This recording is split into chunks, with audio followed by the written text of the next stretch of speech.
यिर्मयाह का ग्रंथ अध्याय 46। राष्ट्रों के विषय में प्रभु की वह वाणी जो नबी यिर्मयाह को प्राप्त हुई।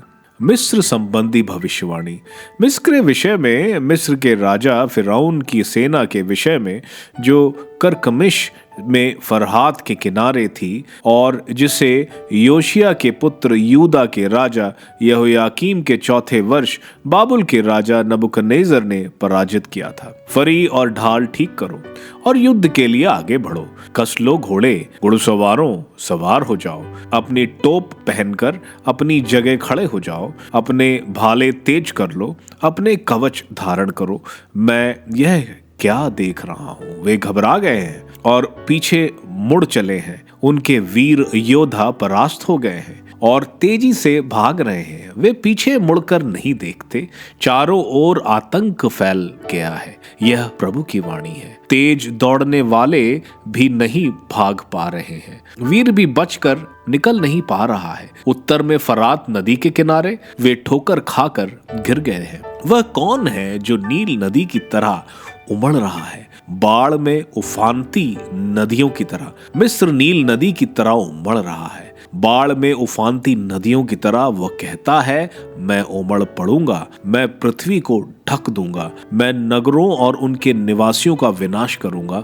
घोड़ों आगे बढ़ो, रथों प्रबल वेग से दौड़ो, वीरों को प्रस्थान कर दो। ढाल धारण किए कुश और पूट के लोगों को, लूद के धनुर्धारियों को।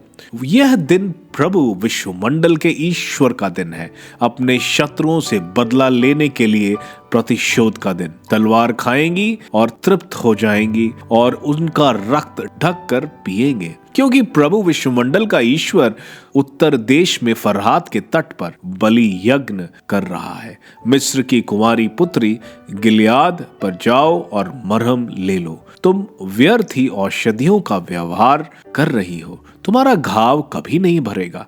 राष्ट्र तुम्हारे कलंक के विषय में सुन चुके हैं।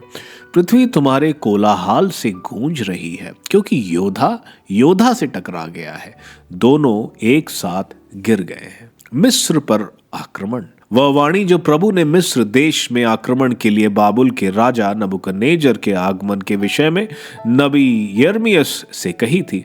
मिस्र में घोषणा कर दो, मिग्दोल में बोल दो, मेम्फिस और तहपनेस में घोषणा कर दो।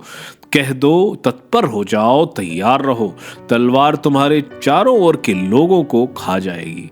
एफिस क्यों भाग गया है? तुम्हारा वृक्ष देवता क्यों नहीं टिका?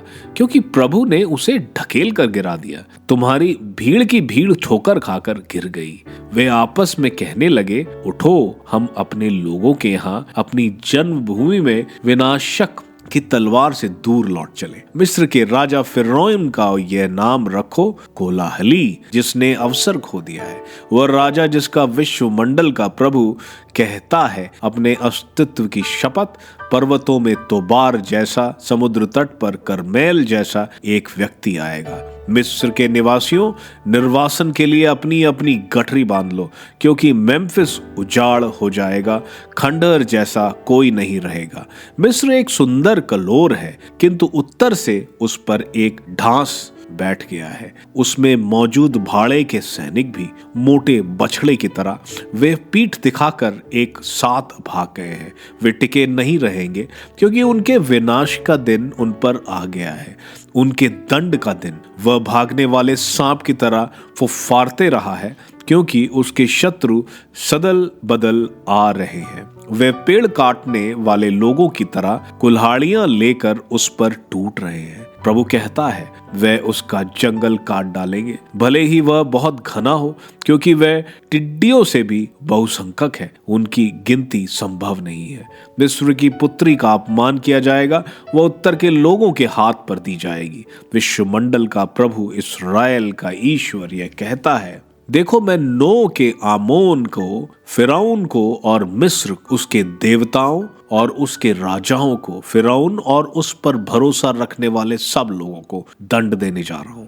मैं उनको उनकी जान के गाहकों, बाबुल के राजा नबूकदनेस्सर और उसके पदाधिकारियों के हाथ कर दूंगा। इसके बाद मिस्र पहले की तरह फिर बसाया जाएगा। यह प्रभु की वाणी है। किंतु मेरे सेवक याकूब, मत डरो, इज़राइल मत भयभीत हो, क्योंकि मैं तुम्हें सदूर देश में तुम्हारी संतान को उनकी दासता के देश से मुक्त कर दूंगा।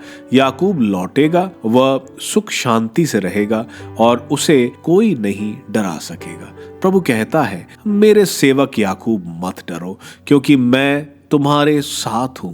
मैंने तुमको जिन राष्ट्रों के बीच बिखेरा है, मैं उनका सर्वनाश करूंगा, लेकिन मैं तुम्हारा सर्वनाश नहीं करूंगा। मैं तुमको न्यायोचित दंड दूंगा। मैं तुम्हें किसी भी तरह दंड दिए बिना नहीं छोड़ूंगा।